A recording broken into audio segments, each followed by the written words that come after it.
se ha venido hablando dentro de la cristiandad, dentro de nuestros hermanos, la iglesia ha venido tratando un tema muy delicado, como es el tema esencialmente del profetismo, el profetismo bíblico. Y porque hoy no tenemos claro lo que es un profeta. Empezando por eso, confundimos el don profético con lo que es un profeta de oficio. Son temas que han venido retumbando en la mente de nosotros, de los cristianos, de nuestros hermanos. Y creo que en este humilde seminario que vamos a tener que dictar hoy esta noche, vamos a hacer ciertas aclaraciones sobre lo que es apocalíptica, escatología y profetismo bíblico o profética, como le llaman algunos especialistas. Entonces, vamos a mirar un poco qué relación tiene, primeramente vamos a mirar qué relación tiene el profetismo bíblico con la apocalíptica y con la escatología. Y cuando hablamos de apocalíptica, es un tema como que nuevo, porque nosotros estamos acostumbrados a que la palabra es apocalipsis, no apocalíptica, casi no nos relacionamos con la palabra apocalíptica. Pero la palabra apocalíptica es una palabra que existe y que tiene un concepto muy claro dentro del ámbito teológico.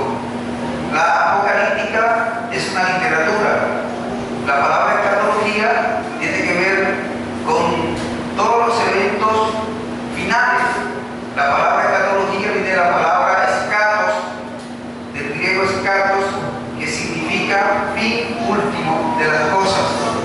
Y la profética tiene un contenido muy particular y muy diferenciado de las dos anteriores. Hoy nos involucra un análisis de la apocalíptica. Más específicamente, trataremos de observar cómo surge la apocalíptica. No trataremos mucho sobre fechas y vamos a tratar sobre aspectos cronológicos, solamente vamos a tratar sobre aspectos cualitativos entre estos tres conceptos, aspectos cualitativos entre estos tres conceptos. Bien, y mirar cuáles son las características de la una, cuáles son las características de la otra y de la otra. Bien, antes de comenzar quiero hacer unas aclaraciones. Cuando nosotros revisamos la escritura nos damos cuenta que el profetismo bíblico está ligado con el profeta, porque el profetismo es como la actividad del profeta. Y tenemos muy mal entendido, muchas personas tienen muy mal entendido lo que es la palabra profeta. La palabra profeta proviene del griego nevi, que significa enviado o mensajero, pero no enviado de cualquier persona, sino enviado y mensajero de Dios. Quiere decir entonces que un profeta es una persona que porta el mensaje de Dios, que porta los oráculos de Dios, entendiendo un oráculo como una profecía. Traemos la connotación correcta de la palabra oráculo, que es una profecía como tal. Bien, entonces, cuando hemos escuchado muchas cosas de cuándo será el fin del mundo y decimos que son profecías, se habla de pura profecía, pero cuando yo voy a la Biblia me doy cuenta que casi todas las profecías se han cumplido. Entonces me llama la atención porque no distinguimos lo que es escatología, de profecía o profetismo, ni de profeta, ni mucho menos de apocalíptica. Estamos equivocando los conceptos.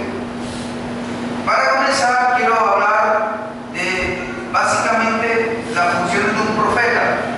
Yo quiero ir un momento a la Biblia, quiero ir al libro de Efesios, primeramente porque al libro de Primera de Corintios, capítulo 14. Primera de Corintios, capítulo 14.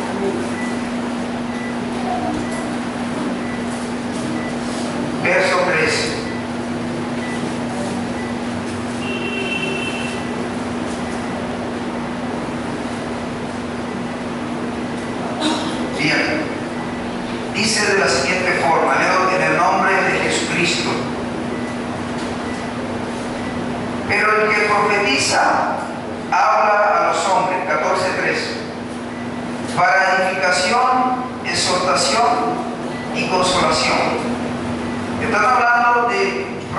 profetizar desde un punto de vista del don.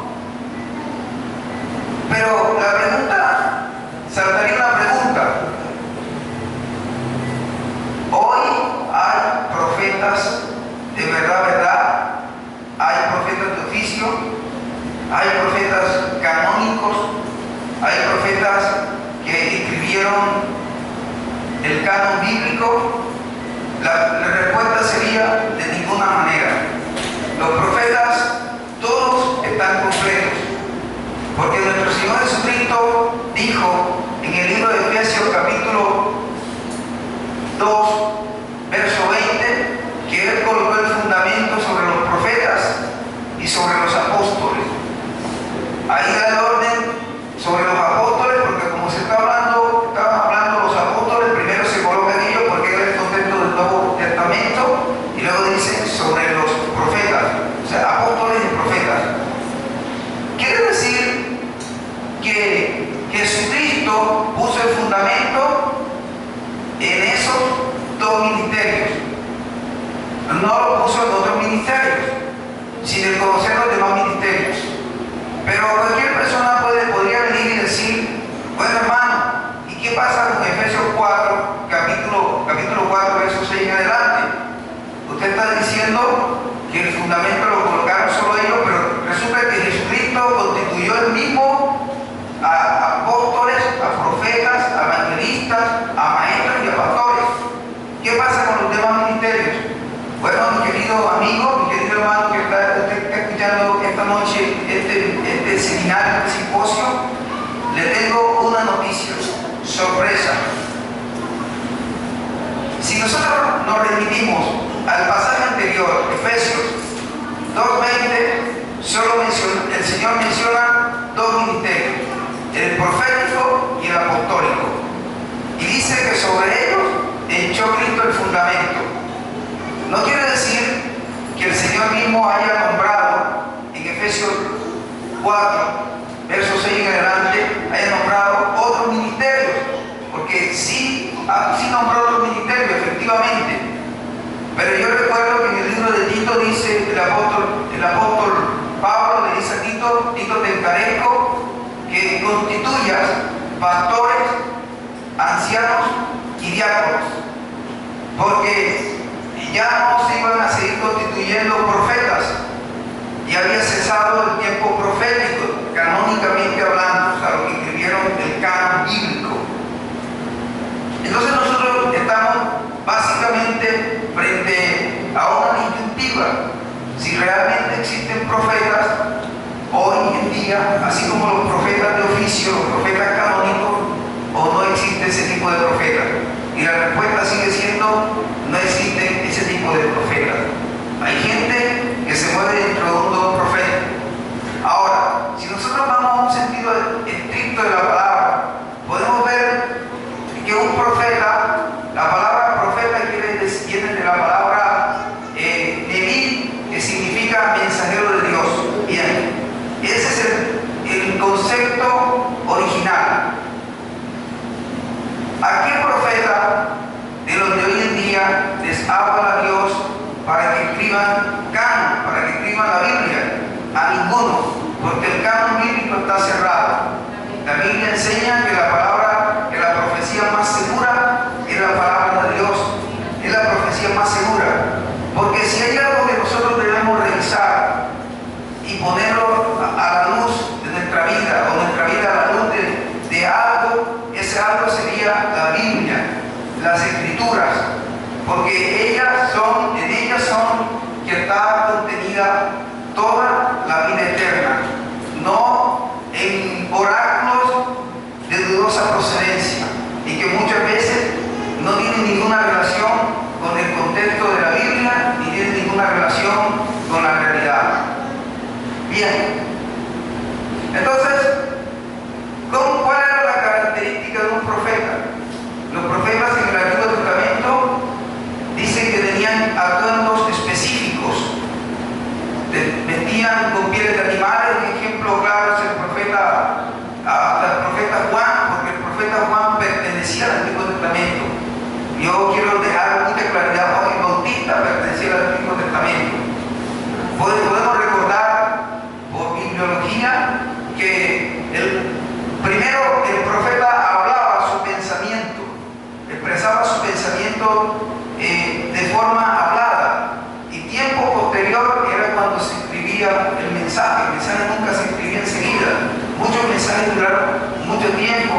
para escribirse, años, décadas, medio siglo completo quizá, tiempo, mucho tiempo para que se consignara y se formara como canon escrito, pero ya Dios había dado el pensamiento.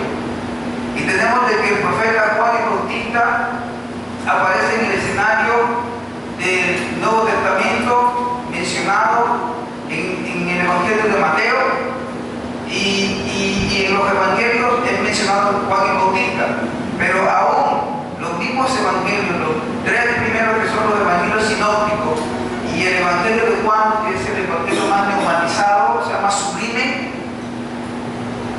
tenemos de que esos Evangelios se encuentran en el contexto del Antiguo Pacto. Cronológicamente deberían estar en el contexto del Antiguo Pacto. Temáticamente están en el contexto del Nuevo Pacto, del Nuevo Testamento, porque por temática, que se hace la división temática.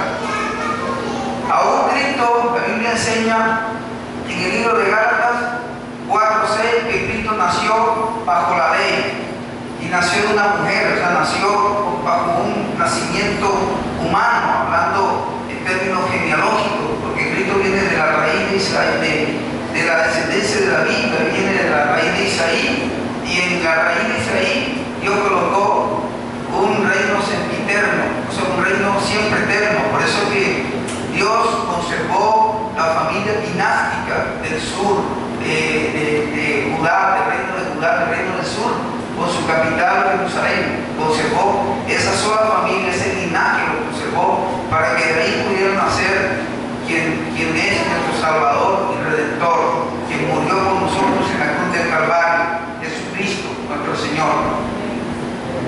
Vemos también unas características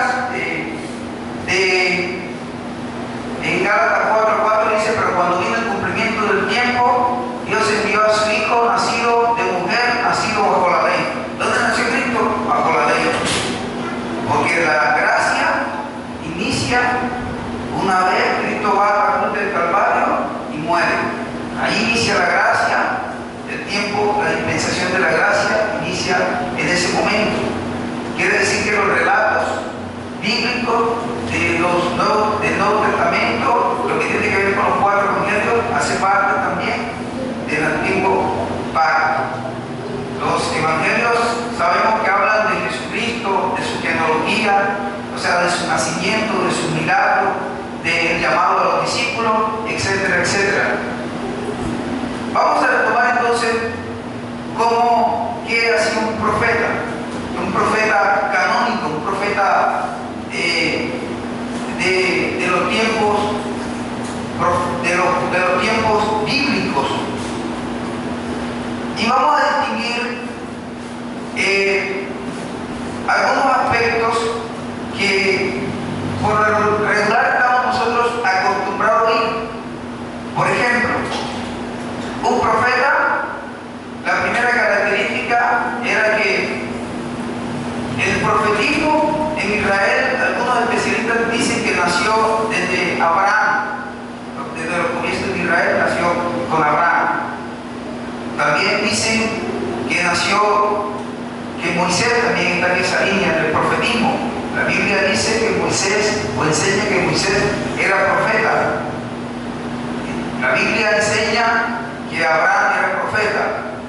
Y la Biblia enseña que María era profeta. Pero muchos especialistas, a pesar de que retrotraemos, o sea, de que vamos muy abajo hasta Abraham, a pesar de que retrotraemos el concepto del profetismo, sabemos que el profetismo nace con el profeta Samuel. El profetismo propiamente tal, con unas funciones bien específicas y determinadas. Nace con el profeta Samuel y juntamente con el profetismo nace algo que se conoce con el nombre de monarquía. Israel deja de ser una Israel liderada por jueces, en donde se derramaba la teocracia de Dios. Los jueces no eran gobernantes, eran hombres y mujeres que Dios levantaba en un momento para una función indicada, pero no eran propiamente gobernantes.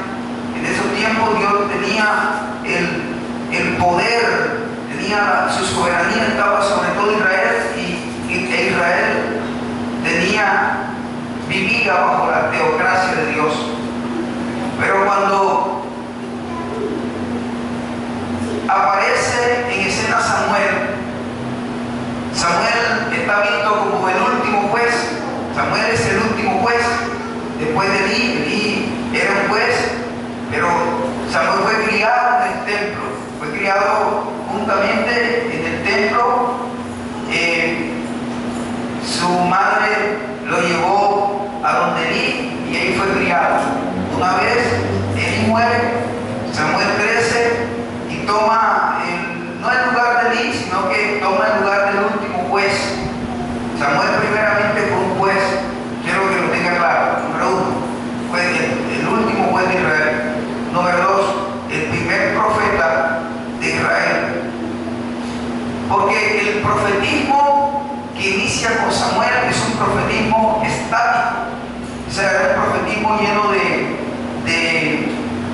eventos que antes de que se diera antes de que el profeta pudiera decir el oráculo o la profecía, primero había unos preámbulos, había un éxtasis, cantaban, hacían rituales, músicas, y era algo que era muy común, no solamente en Israel, sino en Mesopotamia. En muchas culturas de Mesopotamia eso era muy común, que se hiciera un ritual antes de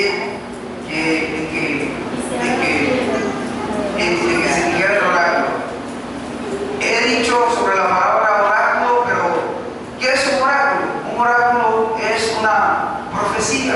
La palabra oráculo es sinónimo de profecía, es sinónimo de vaticinar. Cuando usted vaticina, usted está diciendo algo que va a acontecer. Por eso es que popularmente los profetas se asocian y se les daba a veces un carácter muy popular como si fueran adivinos. Pero los profetas también tenían, además de ser los portadores del mensaje de Dios, porque quiero que usted tenga muy claro esta noche, los profetas eran portadores del mensaje de Dios. Ellos no podían alterar el mensaje de Dios. El mensaje de Dios lo daba tal cual como Dios se lo daba, pero también Dios no estirpaba el estilo y la manera literaria como el profeta podía plasmar el mensaje que Dios le daba. Dios eso sí no se lo quitaba, Dios permitía que lo diera con su estilo, pero la esencia del mensaje era el mensaje de Dios. La Biblia está plagada de sentencias como así dice el Señor, así dice Jehová, así ha dicho el Señor ha hablado. Y esa era una de las características principales, de que el profeta era un portador de la palabra de Dios, del mensaje de Dios. Pero este mensaje de Dios no era un mensaje cualquiera.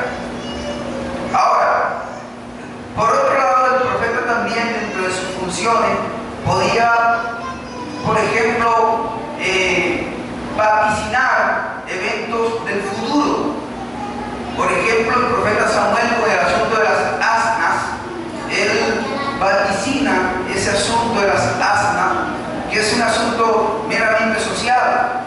Pero muchos profetas vaticinaron, es decir, predijeron el futuro. Eso también muchos de los profetas hacían. Pero su función principal, quiero recalcar, era que los profetas eran receptáculos o portadores del mensaje de Dios. Ahora, ¿el mensaje de Dios para qué, hermano? ¿Para qué ese mensaje de Dios? Por eso que los libros proféticos son los más difíciles de comprender y los más difíciles de estudiar. Pues nosotros alegremente podemos tomar un libro profético y tratar un fragmento y predicar sobre eso. Pero el mensaje básicamente de los profetas que están en la Biblia no era un mensaje para la iglesia. era un mensaje prácticamente para el pueblo de Israel, y les voy a decir por qué. Porque lo que los profetas decían cuando eran portadores de la palabra de Dios era que ellos tenían que advertirle a Israel, primeramente, que Israel tenía un pacto con el Dios Altísimo. Entonces vamos a mirar que Israel tenía pacto con Dios. Dios llamó a pacto a Israel. Dios dijo que yo soy tu Dios y tú me eres por pueblo mío eres, le dijo Jehová. Entonces, ¿cuál era la función del profeta?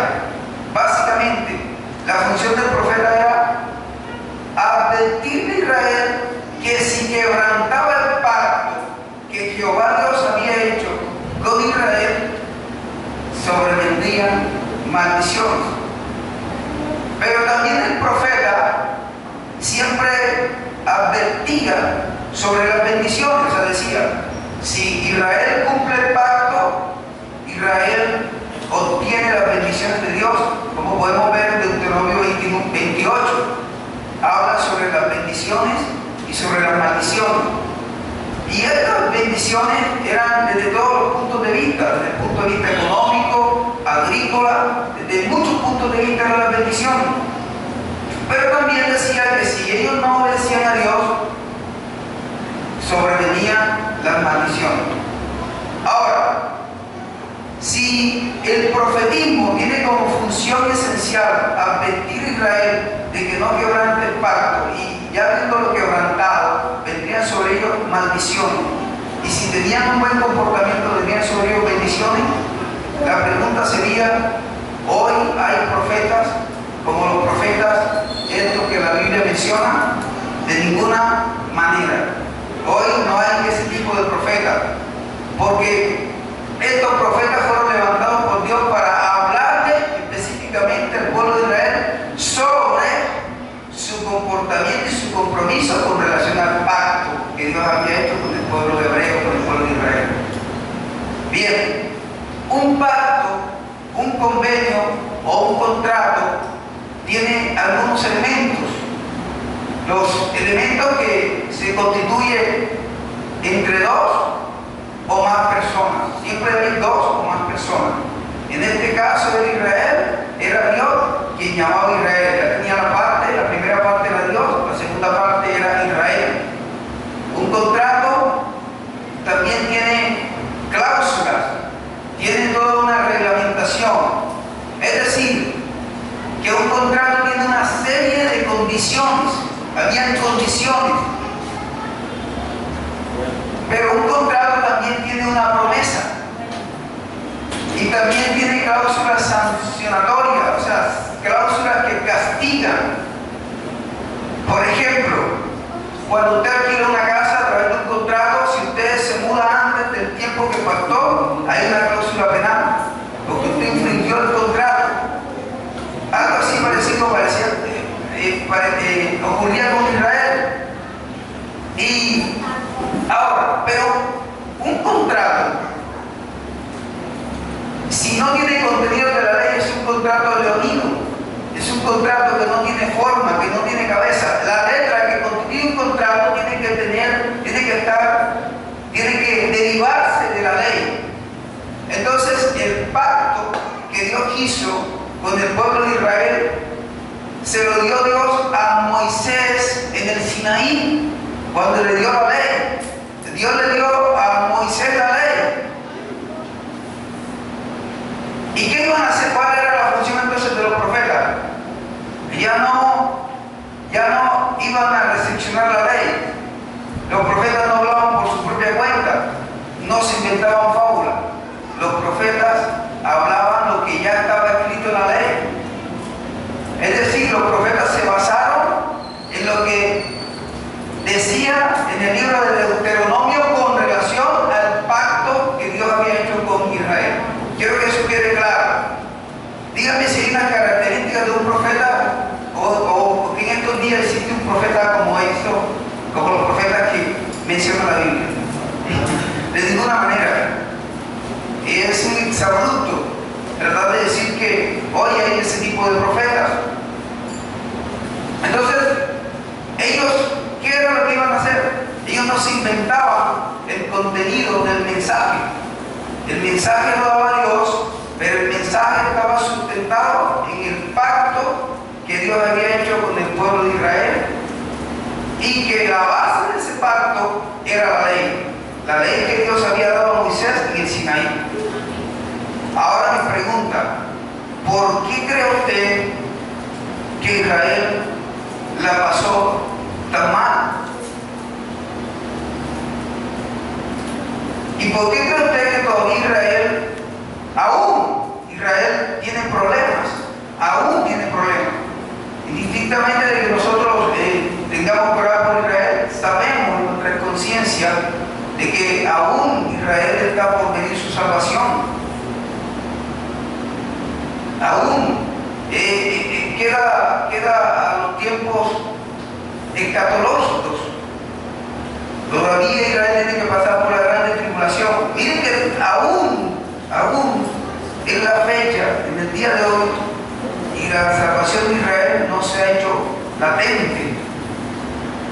Algo muy diferente a la salvación de la iglesia. Ya la salvación de la iglesia fue hace más de 2000 años, cuando Cristo murió en la cruz del Calvario por Israel, porque la Escritura enseña que a los suyos vino y los suyos no lo recibieron, mas a todos los que le recibieron, a eso les dio potestad de ser llamados hijos de Dios. Dios tenía un propósito, o tiene un propósito con Israel, pero Dios sabía que Israel iba a realizar ese propósito, y que en ese lugar iba a entrar la gentilidad, iba a entrar los gentiles que iban a recibir a Jesucristo y se iban a convertir. Iglesia, Dios se la sabe toda. A Dios no lo toma nada por sorpresa. Entonces, uno de las características principales de un profeta, mis estimados, no es que lo que dicen aquí los oráculos de los profetas, la profecía de los profetas, sea algo que ellos inventaron. Yo quiero que usted tenga claro esta noche, todo lo que los profetas dijeron, el mensaje que Dios les dijo que dijeran, estaba consignado en la ley, estaba consignado sobre la base del pacto que Dios hizo con Israel. Dios llamó a Israel a un pacto, pero ese pacto tenía que estar regido por ley. Ningún pacto puede adolecer de ley. Ningún pacto puede carecer de elementos legales. Ningún contrato puede carecer. O sea, es indebido, por ejemplo, que yo te contrate a ti de una manera ilegítima. Yo te puedo contratar, puedo hacerlo en una forma viciada, pero si llegaste a pasar una desaveniencia entre tú y yo, tú podrías recurrir a demandarme porque te he contratado de una manera leonina y de una manera inadecuada e inapropiada. Y la contratación, aunque se hizo de hecho, adolece de elementos legales, adolece de toda una serie de composiciones jurídicas. Entonces, el pacto de Dios no estaba montado sobre la nada. El pacto de Dios con Israel estaba montado sobre las bases de la ley que Dios dio a Moisés. En eso concordaba. Dios le dio la ley a Moisés y los profetas siguieron proclamando sus mensajes, los mensajes de Dios, pero derivados de esa misma ley. Es decir, si usted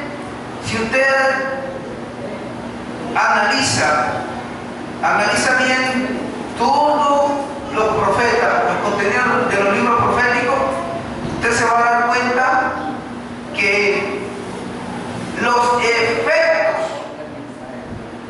efectos, o buenos o malos, que ahí suceden en esos libros, son extractados del Pentateuco.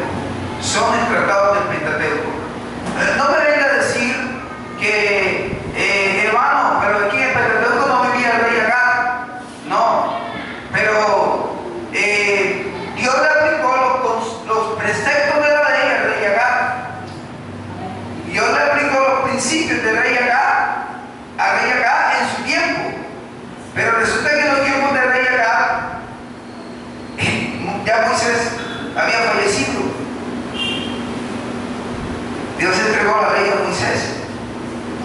Moisés la promulgó, Moisés fue el canal, pero una vez Moisés fallece, la ley de Dios no podía fallecer, la ley de Dios tenía que seguir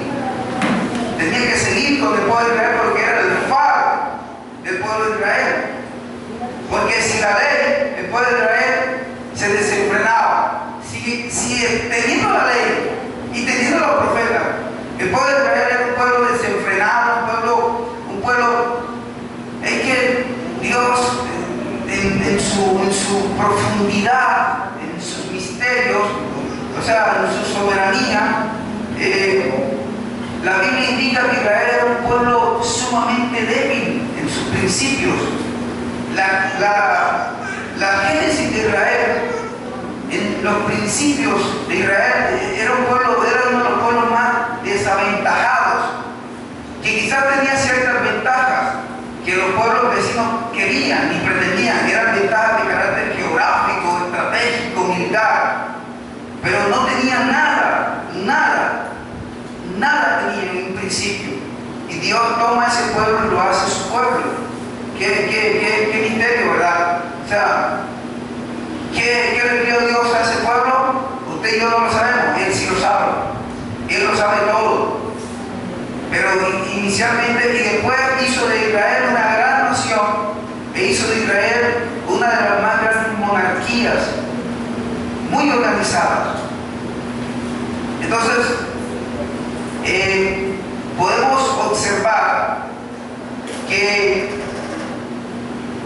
el efecto de no cumplir todos los reyes que eran prácticamente mentoreados y controlados por los profetas, el efecto era que sobre ellos venían las maldiciones. Y esas maldiciones no estaban ¿dónde? En la ley. Y esas maldiciones venían desde los tiempos del Pentateuco, venían desde los tiempos de Abraham, no eran inventadas. Ahora, surge una pregunta: ¿será entonces el mensaje del profeta original? ¿El profeta es un mensaje original o es un mensaje que Dios le da? Indiscutiblemente el mensaje se lo daba a Dios, pero con base en el pacto, y el pacto estaba regido por la ley. Sencillamente eso era lo que acontecía en esos tiempos. Cuando el pueblo de Israel tuvo una etapa primitiva, una etapa muy primitiva, una etapa nómada, Abraham, a la luz de un análisis especializado, Abraham era un avilius, o sea, un habitante del desierto, era un nómada. Abraham practicó el nomadismo, era un avilius, pero era el hombre que Dios había escogido para levantar prácticamente la base de su pueblo sobre Abraham. Él le dijo: sal de la tierra, deja a tu padre y a tu madre, sal de la tierra de tu parentela, porque ve al lugar que yo te mostraré, porque allá haré de ti una gran nación. Entonces vemos que Israel primero tuvo un periodo muy primitivo, un periodo muy incipiente. Luego Israel evoluciona y se constituye en un periodo como un Israel preestatal. En el tiempo de los jueces, evoluciona Israel, viene el tiempo de los jueces, después del tiempo de los jueces viene ya el periodo estatal, el periodo monárquico como tal, y Dios levanta al primer rey. Dios unge al primer rey, que era el rey Saúl. Dios tomó un pretexto. El pueblo se había desenfrenado y estaba mirando que las demás naciones tenían reyes y ellos no tenían reyes. Y ellos comenzaron a fustigar y a hostigar al profeta Samuel, hasta que el profeta Samuel fue como un lloro delante de Dios y le dijo: Señor, mira este pueblo, le puso las quejas a Dios, y Dios le dijo: no te preocupes, Samuel, que Dios contigo, a mí es que me están desechando, despreciando. Entonces yo les voy a poner un rey para que ellos vieran quién era mejor, o la teocracia de Dios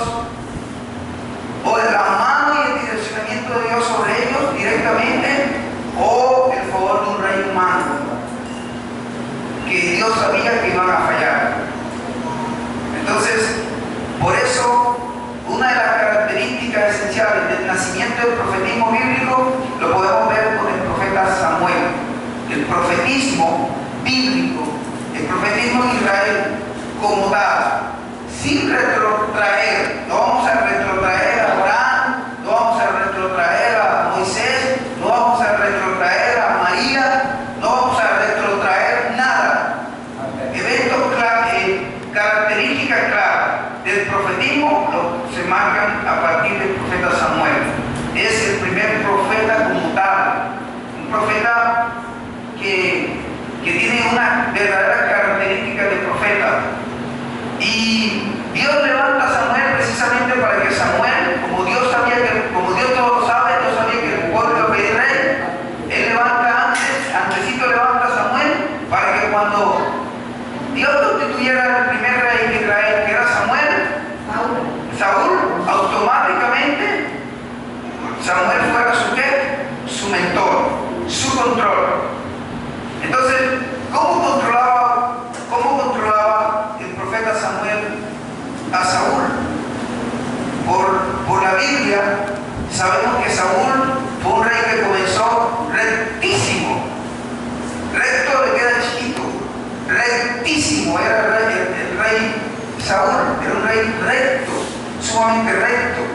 Podemos ver cómo la divina de Endor, cuando el evento en que él aparece con su capa y esas cosas, disfrazado, ella dice que tiene contra mí, porque él era una figura que era temible delante de los brujos, delante de los hechiceros. Él tumbó los lugares altos de acera, tumbó los lugares idolátricos, los lugares que le hacían culto a Baal, todos esos lugares Saúl comenzó a derrumbarlos. Y su profeta era el profeta Samuel. ¿Qué podemos ver entonces? Que con la monarquía nace el profetismo de Israel. O sea que el fenómeno del profetismo, el origen fenomenológico del profetismo, o sea, el fenómeno nace juntamente con la monarquía de Israel. El profetismo bíblico nace con la... Y también cae o cesa con la monarquía de Israel. Todos sabemos que en el año 587 cae el reino de Israel, el reino del norte. Cayó en manos enemigas, y en el año 537 cae el reino del sur, que es el reino de Judá, con su capital Jerusalén. Uno cayó primero, fue el reino del norte, y el otro cayó después. Juntamente con los reyes de Israel, juntamente con los reyes de Judá, iban de la mano la monarquía de Judá, que fue de una sola familia dinástica. Cada rey iba teniendo su profeta. Y precisamente porque el profeta tenía también como función controlar el posible desenfreno de los reyes, y así también controlar el posible desenfreno del pueblo. Nada parecido, pues cualquier parecido a la realidad era una coincidencia, porque de hecho hubo bastante desenfreno. Cuando la estirpe, la aristocracia de Judá es llevada al exilio en el año 537, con la caída del reino del sur, o sea, del reino de Judá, es llevada a Babilonia. El pueblo de Israel, después de haber sido un pueblo haber salido de la nada y haber sido un pueblo con una monarquía bien definida, con una postura estatal bien definida, con una economía bien definida, porque fue un pueblo muy abundante, muy rico, con un sistema político bien definido, vemos que el pueblo de Israel cae en la desesperanza. ¿Por qué cae la desesperanza? Porque fueron exiliados a Babilonia. Ambos imperios, el del norte, el imperio, ambos reinos, el del norte Israel con su capital Samaria y el del sur Judá con su capital Jerusalén, fueron llevados al cautiverio. Y eso deja a Israel deshecha. Israel queda completamente deshecha.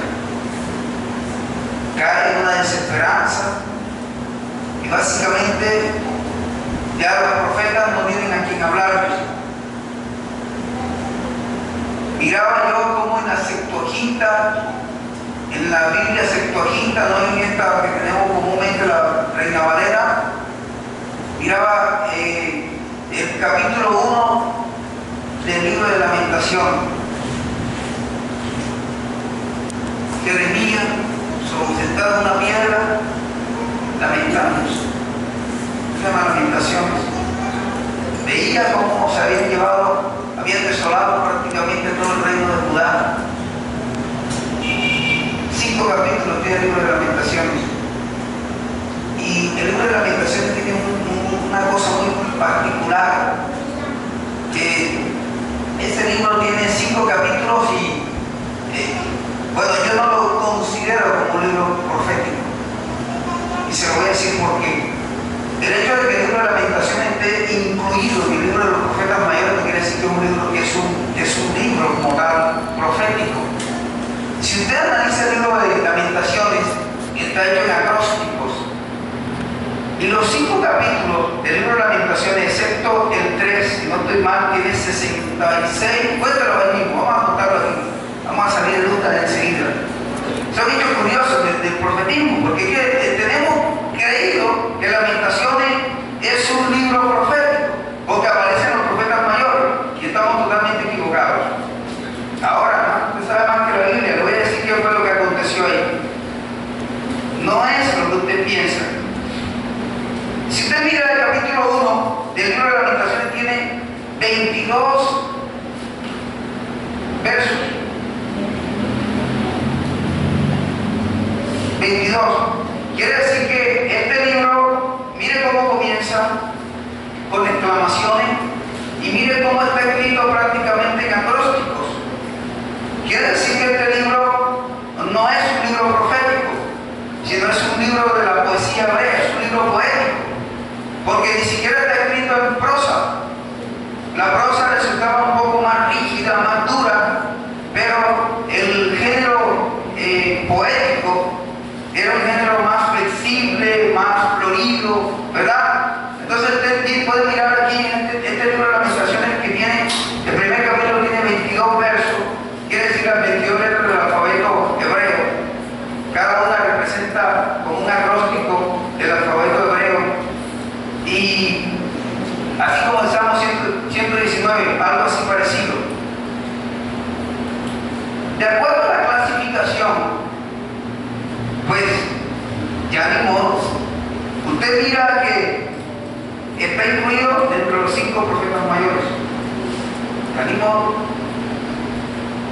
Pero que realmente en su esencia literaria e histórica, el libro de Lamentaciones no debería ser catalogado como un libro profético, sino como un libro poético. Debió estar allá metido entre los 5 con salmos, con eso, ¿verdad? Y usted pasa al capítulo 2 y también ve 22 versos. Nuevamente se repite el ciclo. Tiene 22 letras el alfabeto hebreo. 22 letras tiene el alfabeto hebreo.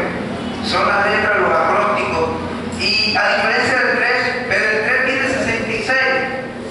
O sea que quiere decir que tiene 3 porciones de 22. Dato curioso, ¿verdad? 3 porciones de 22, 66. Curioso, ¿verdad?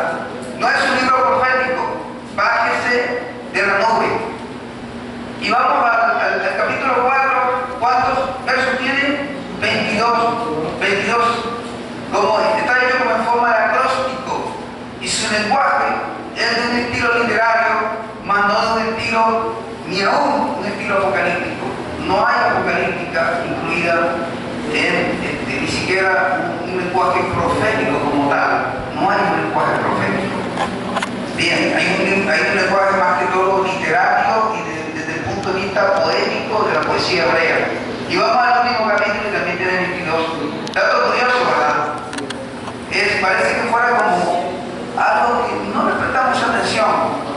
¿Y qué decimos del libro de Daniel? Daniel no es un profeta. ¡Wow! ¿No es un profeta?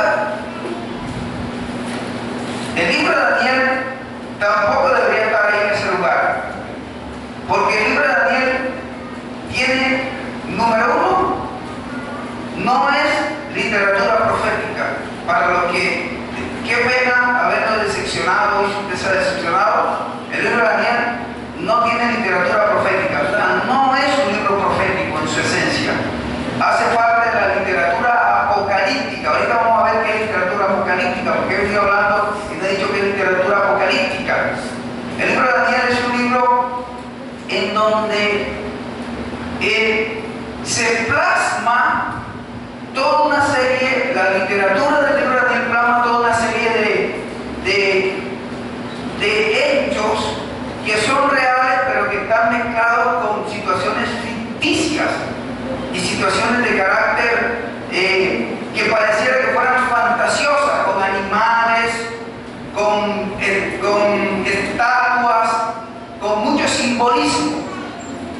Es un libro que habla más que todo, yo diría que tiene un contenido, además de ser literatura apocalíptica, es un libro que más que todo habla también del fin de los tiempos, también tiene contenido escatológico, pero no es un libro profético. Ahora, bien, el libro de Daniel, óigase bien, no debería estar incluido entre los profetas. Aunque la Biblia diga que Daniel es profeta, ese libro no debería estar incluido dentro de los libros, de los 5 libros proféticos. Originalmente, de acuerdo al canon, solamente hay 4 libros proféticos de profetas mayores, que es el libro de Isaías, el libro de Jeremías, no incluyen Lamentaciones, viene Ezequiel y por último viene el libro de Daniel. Pero no se incluye Lamentaciones, inicialmente no se incluye Lamentaciones. Qué pena. Lo que pasa es que su Biblia y mi Biblia, que son las que normalmente usamos, la Reina Valera, no es una Biblia tan estructurada como parece, como usted cree y como usted ha venido pensando y como nos han dicho creer. Hermano, usted está diciendo la iglesia equivocada, de ninguna manera, no han sido mis palabras en ningún momento. Pero la Biblia, Reina Valera, tiene incluidas muchas variantes bíblicas. Entonces, el libro de Lamentaciones no es un libro considerado como un libro de los profetas mayores.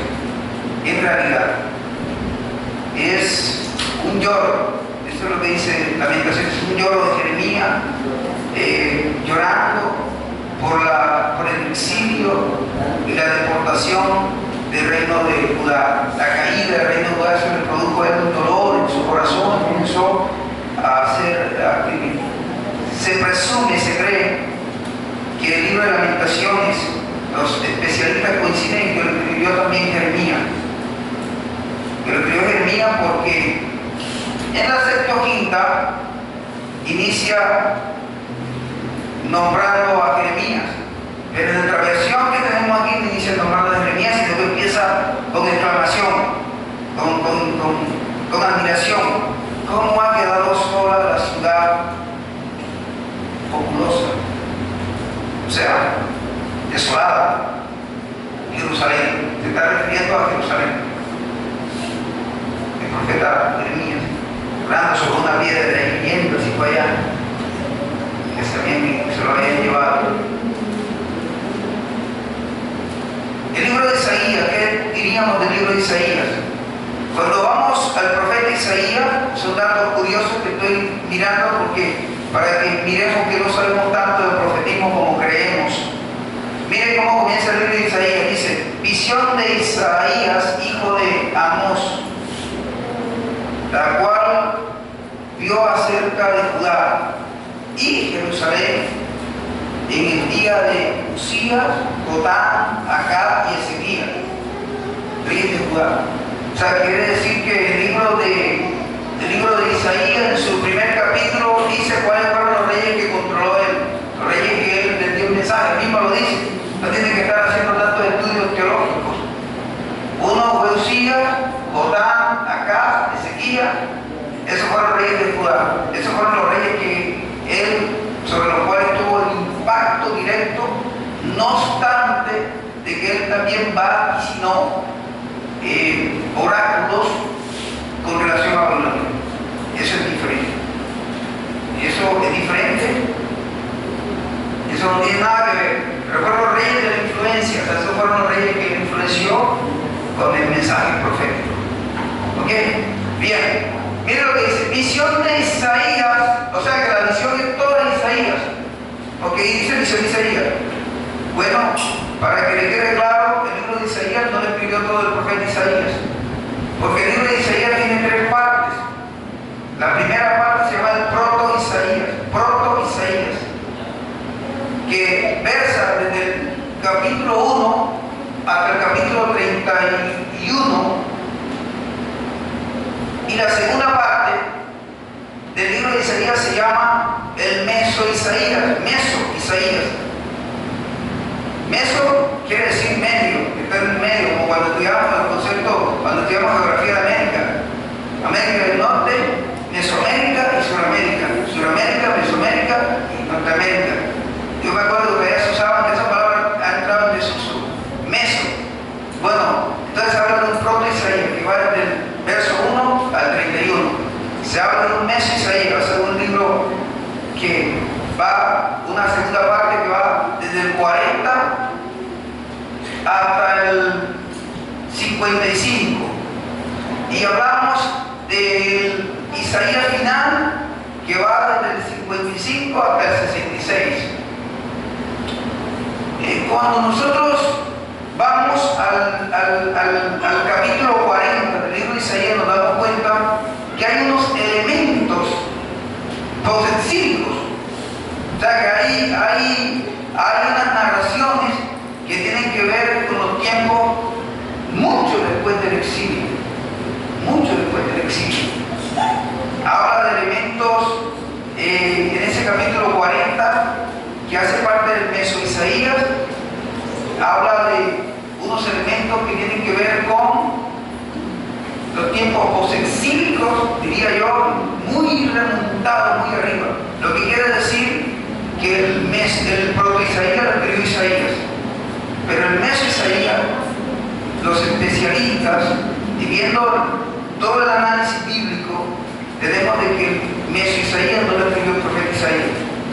Pero usted se lleva una sorpresa, porque cuando usted va a Consolado, miren cómo dice todo el pueblo mío, habla de una consolación, habla en términos ya posexílicos, o sea, tiempo muy allá, no concuerda con los tiempos del profeta como tal. El profeta escribe solamente desde el 1 hasta el 31, desde el 40 en adelante hasta el 55 lo escribe, quizás lo escribe un discípulo de Isaías, pero no lo escribe Isaías. Y desde el 55 hasta el 66 también debió haberlo escrito otro discípulo de Isaías. Pero cuando usted lee el verso 1, usted puede llegar a pensar que todo el libro de Isaías dice visión de Isaías, o sea, toda la tuvo él. Cosa que no es así como Ezequiel. Ezequiel tiene dos partes, el proto Ezequiel y el Ezequiel segundo. Bien, eso como para ir ubicando, ir acentuando unos conceptos que ustedes deben tener claro con relación al profetismo. Bien, vamos entonces a empezar a hacer la distinción entre lo que es apocalíptica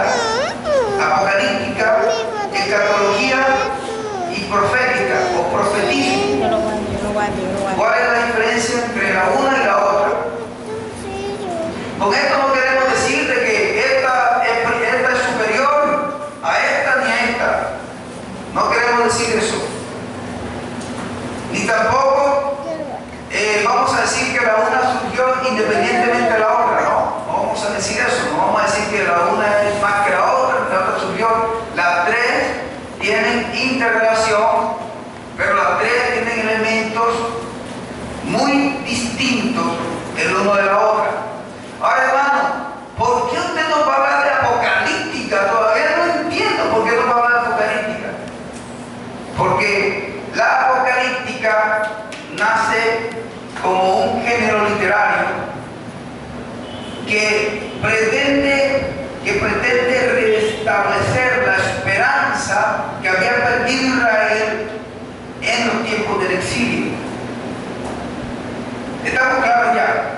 ¿Qué es la apocalíptica? Es un género literario que nace después del exilio de Judá y pretende restablecer en el corazón de Israel, en el corazón de los israelitas, restablecer la esperanza que se había perdido. Entonces la apocalíptica habla de que narra y tiene como puntos centrales de que es consciente que el pueblo de Israel le falló y quebrantó el pacto con Dios. También la apocalíptica habla y dice sobre de que es consciente de que también por haber quebrantado el pacto con Dios debieron haber recibido un castigo. Claro, quebrantaron el pacto y recibieron un castigo, pero la apocalíptica se centra más que todo en la esperanza que iba a tener el pueblo de Israel. Porque Dios, a pesar de todo, Dios le dio esperanza a Israel. Porque ante el quebrantamiento del pacto y ante el quebrantamiento de la ley, que era la que justificaba el pacto, porque el pacto no nace solo, el pacto es justificado por la ley. Dios con Israel, ante ese quebrantamiento, Israel quebranta, ¿por qué Israel es cautiva? ¿Por qué cayó Israel en cautiverio? Esa es la pregunta. ¿Por qué mataron a Bella y si era tan buena muchacha? Sería la pregunta. Sería la pregunta del millón. O sea, ¿por qué se llevan a Israel y luego se llevan a Judá cautivos? Pues no era el pueblo de Dios, porque el mismo Señor, Jehová de los ejércitos, su Dios, lo entregó al cautiverio. Entonces los profetas le decían a los reyes, le venían prediciendo, venían profetizando a los reyes, le dijeron, por cuanto han pecado y han quebrantado el pacto y han hecho esto y esto, entonces vendrán sobre ustedes no solamente las maldiciones, sino que también serán entregados al cautiverio. Israel cae en el cautiverio. Entonces, quiero que miremos este esquema. La apocalíptica comparte sus elementos con la escatología, claro. Sí los comparte. Lo apocalíptico busca reconstruir la conciencia para hacer posible la reconstrucción de un mundo diferente. Es decir, Israel, al quedar sin referencia económica, política, cultural, religiosa, se derrumba y en ese instante surge la apocalíptica. ¿Cuándo surge la apocalíptica? Cuando Israel queda sin referentes religiosos, sin referentes económicos, sin referentes políticos. Israel queda prácticamente en la inopia, o sea, queda prácticamente en la miseria y además de eso queda siendo cautiva de unos reinos que Dios por su soberanía permitió que la llevaran cautiva para tratar con el corazón de Israel, Entonces la apocalíptica surge para eso, para reconstruir la conciencia. Note usted, cuando usted va llegando al Evangelio, cuando usted se ubica en el Evangelio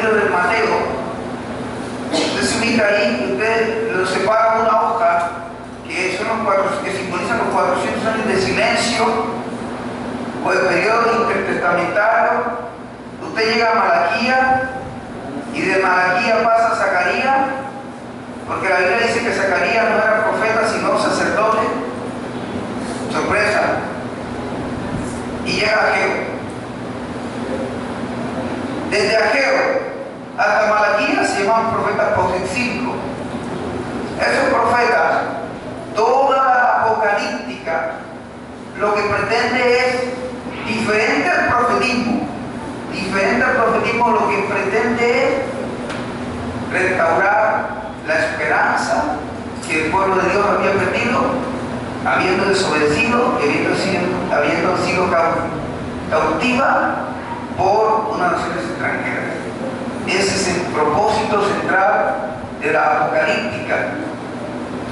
La apocalíptica tiene dos momentos. ¿Ya sabe cuándo surge la apocalíptica? Cuando Israel se derrumba como monarquía. Cuando Israel se derrumba, ahí surge el género apocalíptico. El principal representante del género apocalíptico es el profeta Ezequiel. Es el principal representante del género apocalíptico.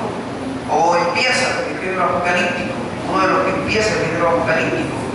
Porque el libro de Daniel también es literatura apocalíptica, más que profética, o casi nada de profética, más apocalíptica que profética.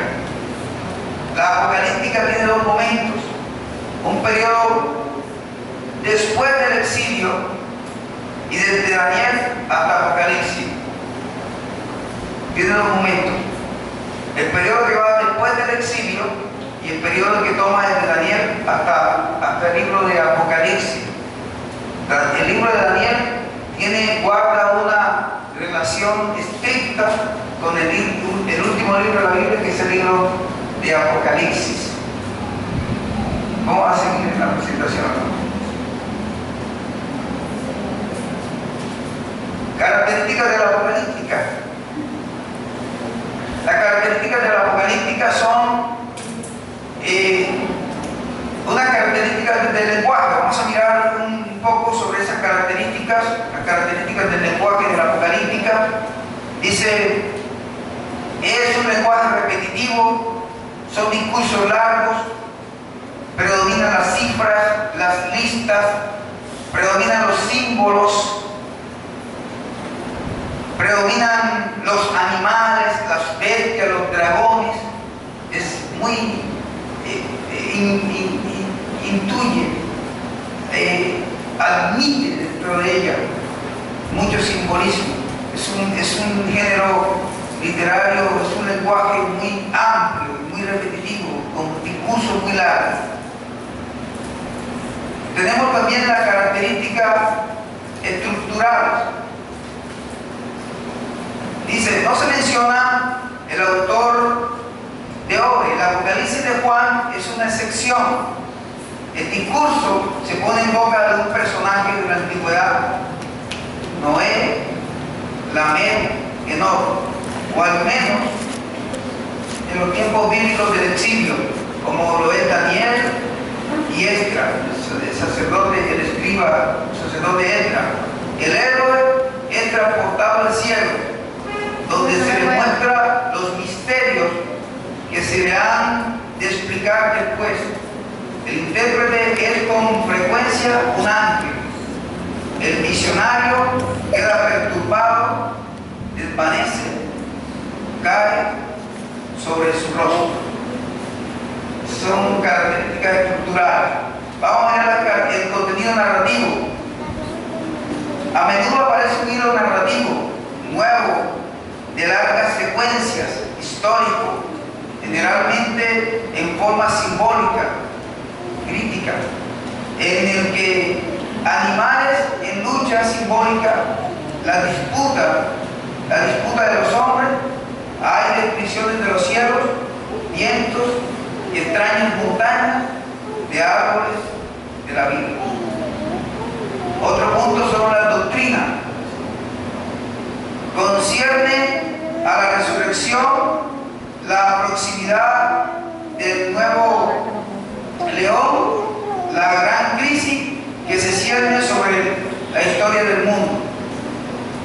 son las características del género apocalíptico.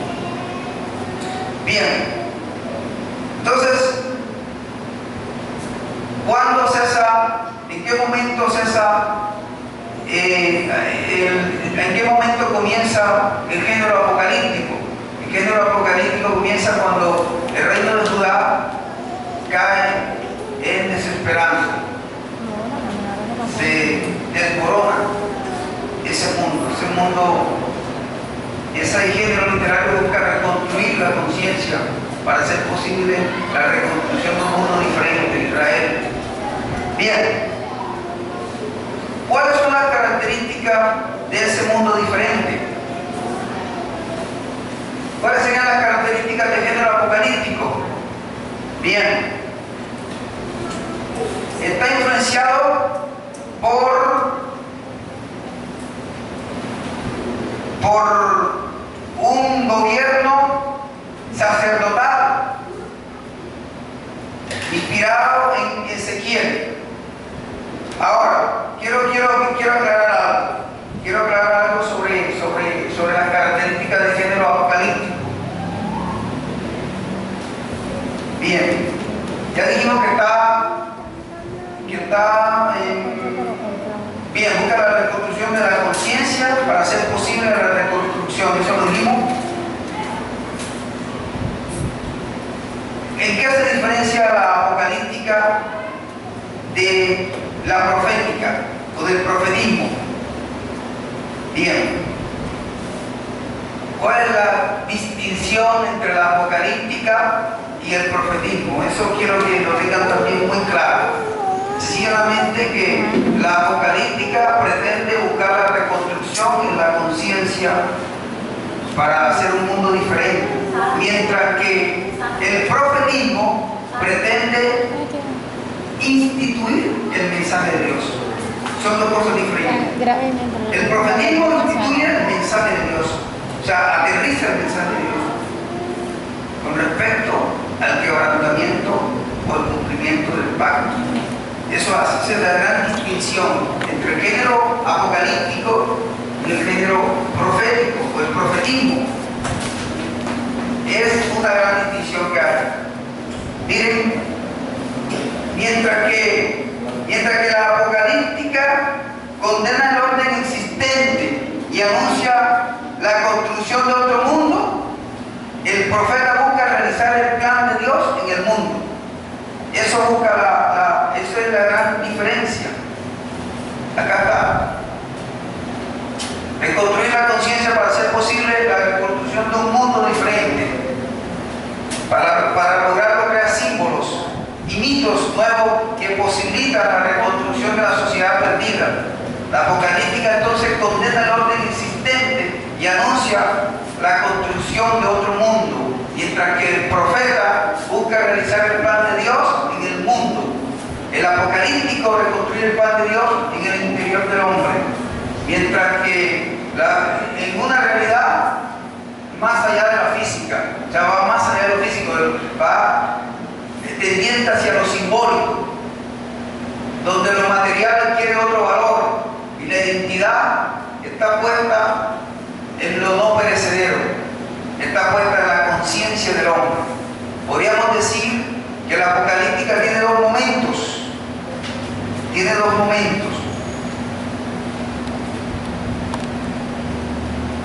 En el periodo después del exilio. El primer momento, el uno en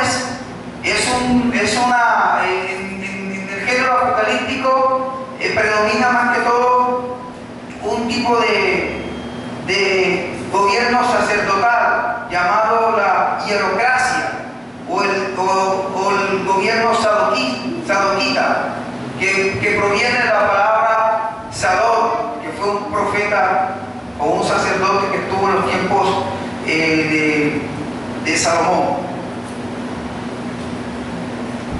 Bien, el segundo momento de la apocalíptica es el que va desde Daniel hasta Apocalipsis. El segundo momento de la apocalipsis es el que va desde Daniel hasta Apocalipsis. Estos dos libros son los únicos apocalípticos. Quiero que le quede claro. La Biblia solo tiene dos libros apocalípticos, claros, muy claros. El libro de Daniel y el libro, no, diferente Apocalipsis. No quiero que confunda Apocalipsis con lo apocalíptico. Lo apocalíptico es lo mismo. Apocalipsis pues, es el libro de revelación, el último libro de la profecía que Dios le dio al profeta Juan, al apóstol Juan, en la isla de Patmos. El segundo momento de la apocalíptica es el que va de Daniel hasta Apocalipsis. Estos dos libros son los únicos apocalípticos que entraron en el canon, aunque no desconocemos que existen porciones dentro de otros. En el Antiguo Testamento, en el Primer Testamento, que bien podrían considerarse apocalípticas. Por lo menos el libro de Ezequiel tiene contenido apocalíptico. Habla de animales, comienza hablando de muchas figuras animales, de muchas figuras simbólicas. Tiene mucho contenido también apocalíptico. No estamos diciendo, pero propiamente tal, los libros apocalípticos son Daniel y Apocalipsis. Son los libros que realmente tienen más contenido apocalíptico. Vamos a seguir.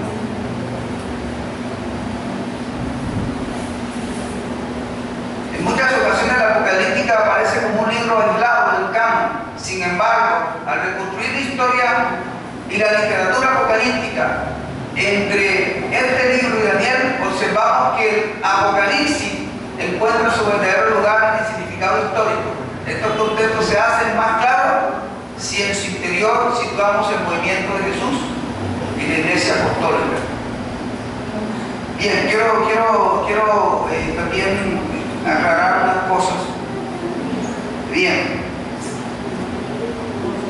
hemos hablado de apocalíptica, escatología y profética,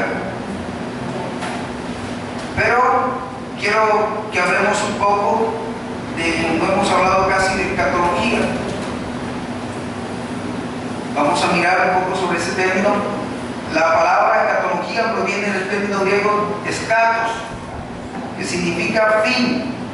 Es un término que designa en un ámbito teológico las realidades últimas de la vida del hombre.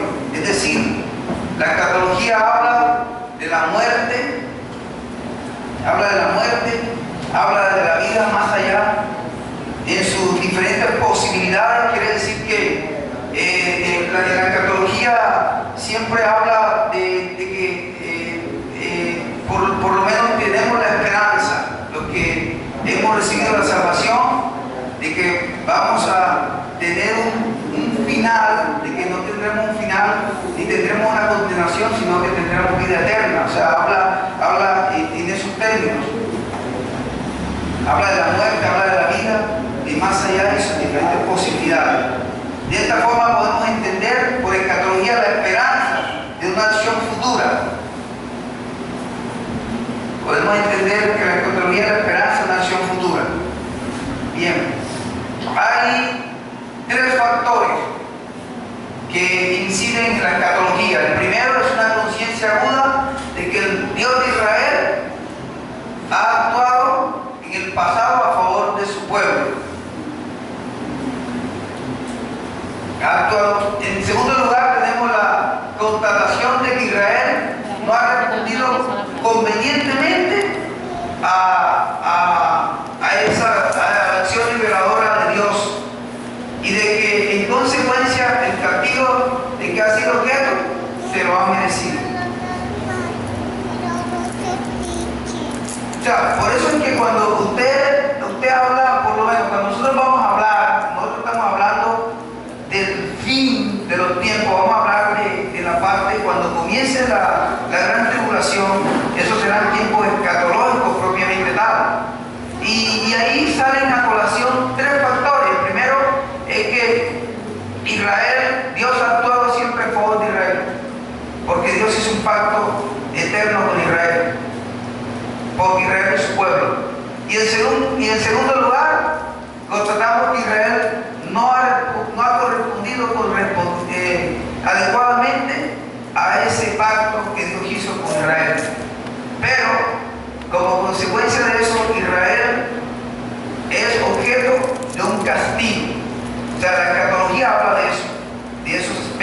básicamente. De que Dios ha actuado en favor de Israel, de que Israel no ha guardado el pacto con Dios y que se merece un castigo. Y en tercer lugar, la convicción de que el Dios de Israel, a pesar de su pecado, actuará en el futuro de forma definitiva a favor de su pueblo. Bien, ¿cómo interpretamos esto a la luz de la Escritura? No puedo. Cuando nosotros miramos cómo va a ser el proceso de salvación de Israel, estamos hablando de tiempos escatológicos, estamos hablando de escatología. La escatología más que todo entonces se versa, no estoy diciendo que no tenga aspectos relacionados con la iglesia, pero más que todo cuando hablamos de escatología propiamente estamos hablando de prácticamente de la salvación de Israel, de que Israel ha llegado hasta donde ha llegado por su mala cabeza, porque no ha correspondido a su Dios, pero también se tiene la conciencia de que Dios siempre actuará en favor de Israel, porque Dios le dio promesa a Israel. A pesar de todo, Dios sacaba siempre a Israel de los problemas. Entonces se tiene esa conciencia, ¿verdad? Y eso no va a cambiar, eso va a seguir siendo. Eso va a seguir siendo porque la Escritura dice que eso va a seguir siendo. Y en segundo lugar, pues, tenemos un Israel que no correspondió a su Dios, no correspondió como tenía que corresponder, y por tanto va a caer sobre él, se cierne sobre un castigo. Y en tercer lugar, la convicción de que a pesar de que Israel haya hecho lo que haya hecho, Dios va a salvar, va a pasar su pecado, actuará en el futuro de forma definitiva a favor de su pueblo. No es eso lo que va a pasar en los tiempos escatológicos, eso es lo que va a pasar. Va a Israel a ser pasado por la gran tribulación, cual nunca ha habido. Dice la Escritura que serán 7 años, 3 años y medio. Satanás instaurará una paz mundial y Satanás querrá atraer toda la atención y reunirá todas las religiones y unificará las religiones en una sola para que le adoren a él, para ser el objeto de su deidad, ser la deidad, o sea, ser el objeto de adoración de esa religión, o sea, traer toda la atención. Exacto, ahí nacerá todo lo que se llama, eso tiene que ver mucho con el ecumenismo de hoy. El ecumenismo como una semblanza de lo que va a suceder en esos tiempos escatológicos, ¿verdad? Pero después de 3 años y medio de una paz ficticia, Satanás se mostrará tal cual como él es cuando vaya a sentarse en el lugar que no se tiene que sentar, el cual la Biblia llama que se cumplirá lo que se conoce como la abominación desoladora, que ya tuvo un primer cumplimiento en los tiempos de Antioquio Epifanio en el año 162 aproximadamente, antes de nuestro Señor Jesucristo, cuando entró al templo, lo destruyó, lo devastó y mató a 3.000 judíos, antes haciéndole comer